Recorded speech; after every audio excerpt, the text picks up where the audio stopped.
Communist party क्यों छोड़ी? मैंने इस बात डिनाई नहीं की। हम कह रहे हैं कि जब सबको संघर्ष ही करना है, ठीक है, तो क्रिकेट के मैच में जो है टेनिस के बैट को लेकर के क्या करेंगे?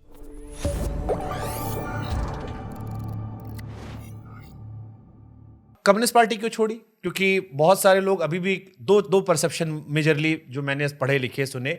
एक था कि कम्युनिस्टों की जो सीनियर लीडरशिप थी वो आपको बहुत अपॉर्चुनिटीज़ नहीं दे रही थी कि आप ऊपर उठ के थोड़ा और ग्रो कर जाए। एक था कि you were way too ambitious और आपको समझ में आया कि जेएनयू कहानी अलग थी, जेएनयू बाहर कम्युनिस्टों का मामला कमज़ोर है, राहुल जी जिंदाबाद, कभी ना कभी सरकार आएगी तो हम भी नेता मंत्री बनेंगे। देखिए शुभंकर जी, आपने इससे थोड़ी देर पहले कही थी कि क्या है राजनीति में जे जब कोई महत्वाकांक्षा ही नहीं है, तो मैंने आपको टोका कि नहीं मेरी महत्वाकांक्षा है राजनीति में। मैंने इस बात डिनाई नहीं किया, इसीलिए हमने बिल्कुल मतलब स्पष्ट फ्रेम करके पूछा। हम जो है पालथी मार करके बैठ गए हैं तो हम बुद्ध नहीं हो गए हैं। मतलब देखिए, कपड़े पहन लेने से, कोई जो है स्टाइल कॉपी कर लेने से जो आपका किरदार नहीं बदल जाता है। तो राजनीति में है तो महत्वाकांक्षा है, तो दूसरा सवाल का तो कोई मतलब ही नहीं है। पहला सवाल जो है कि संघर्ष जब सब ही कर रहे हैं और सबको मिलके ही करना है। अब ट्रक पे जो है उस दिन मतलब हम सीपीआई में होते तब भी नहीं होते, कांग्रेस में हैं तब भी नहीं है, आप समझ रहे हैं? तो मतलब जब आपको राजा साहब भी नहीं चढ़ाते, तेजस्वी जी भी नहीं चढ़ाते। सिंपल हम कह रहे हैं कि जब सबको संघर्ष ही करना है, ठीक है, तो क्रिकेट के मैच में जो है टेनिस के बैट को लेकर के क्या करेंगे? इसको मैंने कभी डिनाई नहीं किया है। ऐसा नहीं कि मैंने इस बात को कभी डिनाई किया। You're highly ambitious. मेरी सीपीआई के लोगों के साथ कोई वैमनस्यता नहीं है। मैं सीपीआई के खिलाफ कभी कोई स्टेटमेंट नहीं देता हूँ। मुझे इस बात की बहुत खुशी है कि मैं अपने आप को लेफ्टिस्ट आइडेंटिफाई करता हूँ, और मैं कांग्रेस पार्टी का चुनाव इसलिए किया हूँ ना कि मैं अपनी विचारधारा के साथ उस संगठन में रह सकता हूँ। एक कांग्रेसी विचारधारा और एक लेफ्टिस्ट विचारधारा, कांग्रेस बोलते हैं हम, दोनों में क्या फर्क है? थोड़ा हमको समझाओ ना। नहीं, उसका जो है देखिए, आजकल तो सब मिश्रण हो रहा है ना सर। अब इतना ठेठ देसी बतिया रहे हैं वेस्टर्न सूट पहन के, यही यूएसपी है। अरे हमारी पैदाइश वहाँ है ना भाई, अब यूपी बिहार का पैदाइश है तो कहाँ चला जाएगा? अरे तो वही यूएसपी है आपका। देखिए, आप भले वेस्टर्न पहने हुए हैं, कोई इंग्लैंड में तो सुन नहीं रहा है। सही बात है। सुनेगा गोंडा का लोग, वहां भी मजा क्यों आएगा? देसी आदमी बैठा होगा, मजा जानते क्यों आएगा? बढ़िया लड़का मोछ मुड़ा करके जो है वेस्टर्न पहन करके ठेठ बतिया रहा है, ये यूएसपी है। ठीक है, समझ रहे हैं? तो मेरा ये कहना है कि कांग्रेस एक ऐसी पार्टी है जहां आप अपनी विचारधारा के साथ रह सकते हैं, और मैं अपनी विचारधारा नहीं छोड़ना चाहता हूँ। मेरा मानना है कि बिना विचार का व्यक्ति जो है उसका कोई अस्तित्व नहीं होता है। तो मैं डिफरेंस समझने के लिए समझना चाह रहा हूँ। जैसे एक जो लेफ्ट आइडियोलॉजी का बंदा और एक कांग्रेस है, कांग्रेस को मानते हैं एक सेंटर से थोड़ा सा लेफ्ट, हल्का सा, एक जो बेसिक परसेप्शन हमारा होता है आम आदमी के तौर पर। आप हमको थोड़ा डिफरेंस समझाओ ना, हमको जानना है। मैं उस पार्टी का सदस्य बना, उस स्टूडेंट ऑर्गेनाइजेशन का जिसके पहले अध्यक्ष नेहरू थे। अब मैं क्या डिफरेंस समझाऊं? ये डिफरेंस तो जानते हैं क्यों है। अब जो लोग, प्रकाश झा जी बहुत अच्छे आदमी हैं। पहले आप इसी पार्टी से होके आप जेएनयू में शुरू कह रहे हो, उनसे लड़ते थे आप लोग। हाँ, तो तब विरोध करते होगे ना किसी आइडियोलॉजी। तो लेफ्ट पार्टी भी आपस में लड़ती है। तब वो नेहरू जी वहां पे प्रथम प्राइम मिनिस्टर थे। तो हमको डिफरेंस समझाओ, हम कॉन्टेक्स्ट समझान के नेहरू जी हैं, नेहरू जी। इसको सिंपल ही समझ लीजिए कि जब मुखिया का चुनाव होगा तो चाचा भतीजा के खिलाफ लड़ जाएगा, ठीक है। अब पड़ोसी जो है लड़ जाएगा। लेकिन जब विधानसभा का चुनाव होगा तो दोनों दोस्त बन जाएंगे, पूरा गांव मिलकर, हमारा गांव तो एकदम इसी पार्टी के साथ है। लोकसभा का चुनाव होगा तो गांव छोड़िए ब्लॉक एक हो जाएगा। ठीक है। भारत भारत में चुनावी प्रक्रिया त्रिस्तरीय है। आप यूनिवर्सिटी सिस्टम में जाएंगे तो गिनी चुनी यूनिवर्सिटी है जहां चुनाव होती है। मैं ये जानता हूं, मैं खाली कोर डिफरेंस समझना चाह रहा हूं फंक्शनिंग या आइडियोलॉजिकल थॉट प्रोसेस में। कि जैसे बीजेपी का थॉट प्रोसेस विजिबल है, कांग्रेस या आम आदमी पार्टी में मैंने मिला विजिबल है, कम्युनिस्टों के साथ में थोड़ा कम उठा बैठा हूं। तो कम्युनिस्ट और कांग्रेस क्या डिफरेंस है जब फंक्शनिंग में, सोचने में, अंदर काम करने में, ये जानना चाह रहा हूं मैं।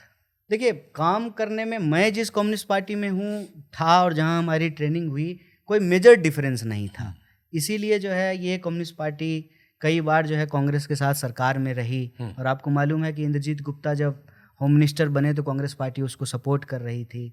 अभी भी जब जो है इंडिया ब्लॉक बना तो उसमें भी जो है कम्युनिस्ट पार्टियां शामिल, बाहर भी रही 2000 बिहार में अभी महागठबंधन बना है, उसमें भी ये लोग शामिल हैं। नेशनल लेवल पे कांग्रेस पार्टी और सीपीआई साथ रही है और रहती आई है, ये एक हिस्ट्री है। यही मैं कहा कि जो लोग लेफ्ट विचारधारा को प्रकाश झा जी की फिल्म से समझे हैं, उनको लगता है कि सब एक ही है। मामला ये है कि वक्त के साथ ये जो है ना ब्राइकेट जो है वो बढ़ता गया है। तो हम लोग जहाँ से आए हैं, जो हमारी पहचान है, उसको ऑलरेडी जो है ना लोग with in left circle discourse में ना कांग्रेसी ही बोलते थे, और अंग्रेजी में जो है ना उसको रिविजनिस्ट बोलते थे। तो मेरे साथ ये प्रश्न एक्चुअली ना बहुत उस अंतर्विरोध नहीं है। अगर मैं कांग्रेस के साथ हूं तो ये सच बात है। मतलब वो जो बीजेपी वाला मजाक करता है कि state wise anti BJP change होता है। बीजेपी वाला क्या मजाक करेगा? बीजेपी वाले को खुद अपना इतिहास नहीं पता है। वो बार बार 90-90 बोलता है। वो जब अगली बार कोई बीजेपी वाला आए तो उसको पूछना, लालू जी जब आए थे ना चीफ मिनिस्टर बन करके, बीजेपी उस सरकार को समर्थन कर रही जनता थी पार्टी कम्युनिस्ट पार्टियों के साथ। जनता पार्टी सही तब कब क्यों कर रही थी? वो तो उसी मंडल पे अलग और जो है जब इमरजेंसी के खिलाफ मूवमेंट हो रहा था, या मूवमेंट हो रहा था तो इमरजेंसी लगी, जो आपको कहना है कह लीजिए। तब भी जो है सीपीएम, जो सीताराम येचुरी वाली पार्टी है, जो अभी इंडिया ब्लॉक के साथ है, जिसके चीफ मिनिस्टर हैं केरला में, वो जो है वो लोग कांग्रेस के खिलाफ लड़ रहे थे। तो देश की राजनीति जो है, देश का लोकतंत्र जो है वो 75 साल का हो गया है। इसके कई जो है अप्स एंड डाउन्स हैं, उतार चढ़ाव हैं। उसमें मैं एक परमुटेशन कॉम्बिनेशन बताता हूँ, आपके सामने भी बोल रहा हूँ। दोस्त का दोस्त दोस्त होता है, दोस्त का दुश्मन दुश्मन होता है, और दुश्मन का दुश्मन दोस्त होता है। ये 3 परमुटेशन कॉम्बिनेशन। आप तो इंजीनियरिंग के स्टूडेंट हैं, समझ गए होंगे। मान लीजिए मैं कांग्रेस में हूँ, तो कांग्रेस का जो दुश्मन है मतलब भाजपा, ठीक है। कांग्रेस का जो दोस्त है हमारा दोस्त है, जो हमारे एलाइज हैं जितने भी हुए, दुश्मन का दुश्मन दोस्त होता है, मतलब ठाकरे जी की पार्टी, स्टालिन जी की पार्टी। सिंपल परमुटेशन कॉम्बिनेशन है सर।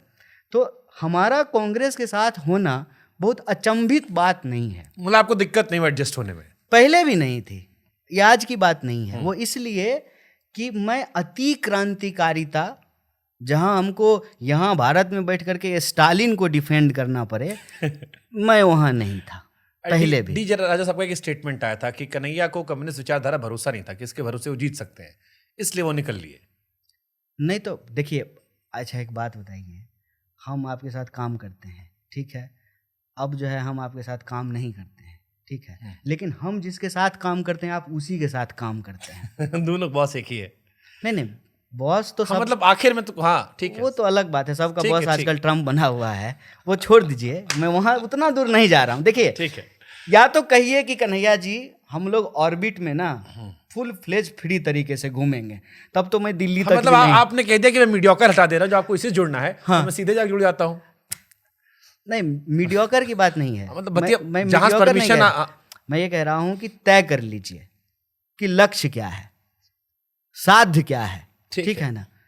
फिर आप जो है साधन पे क्वेश्चन पूछते रहिए। वही साड़ा कुत्ता कुत्ता तोड़ा कुत्ता टॉमी नहीं हो सकता, एक ही कहानी है। सार समझ गए? रील खूब देखते हैं आप। अच्छा, आप रिलीजियस हो? रिलीजियस हो? नहीं, मैं रिलीजियस नहीं हूँ, लेकिन मैं ऐसे परिवार में पैदा हुआ जो रिलीजियस है। मेरी माता जी रिलीजन को मानती हैं, और उन्होंने राम मंत्र लिया है। मैं पहले जब माता जी के साथ रहता था तो मैं नॉनवेज नहीं खाता था, लेकिन बाद में जब मैं दिल्ली आया, नहीं जेएनयू जाके नहीं, दिल्ली आकर के, देखिए दिल्ली में कहाँ रहे? दिल्ली में रहे, नेहरू बिहार में। क्या करते थे? यूपीएससी की तैयारी करते थे। अच्छा, पहले ओके, जो कोई भी बिहारी करता है।